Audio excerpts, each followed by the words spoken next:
ہزاروں دلوں میں علم کی شمع روشن کرنے والے، اپنے حسن اخلاق اور شفقت کے لیے مثالی استاد پروفیسر محمد ادریس قائم خانی مختصر علالت کے بعد 79 برس کی عمر میں اپنے خالق حقیقی سے جا ملے۔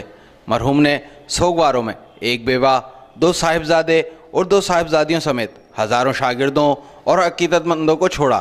علم و ادب کی بلندیوں کو چھونے والے مرحوم پروفیسر کی نماز جنازہ لطیف آباد بورڈ اسٹیڈیم میں ان کے صاحبزادے کی امامت میں ادا کی گئی، جس میں سیاسی اور سماجی رہنماؤں، پاک سرزمین پارٹی کے انیس قائم خانی، میئر حیدرآباد طیب حسین سمیت ہزاروں افراد نے شرکت کی، جس کے بعد مرحوم کو لطیف آباد 9 نمبر کے قبرستان میں سپرد خاک کر دیا گیا۔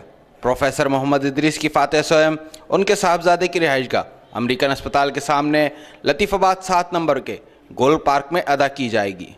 کیمرامین عرفان افی کے ساتھ علی احمد شیخ، سٹی نیوز، حیدرآباد۔ ہم لاتے ہیں ٹاپ نیوز، آپ کے فیوریٹ ٹاک شوز اور انلمیٹڈ انٹرٹینمنٹ صرف یوٹیوب پر۔ اگر آپ نے ابھی تک ہمارا چینل سبسکرائب نہیں کیا تو ابھی سبسکرائب کریں اور بیل آئیکن کو کلک کر کے ہماری لیٹسٹ ویڈیوز کے بارے میں اپڈیٹ جانیں۔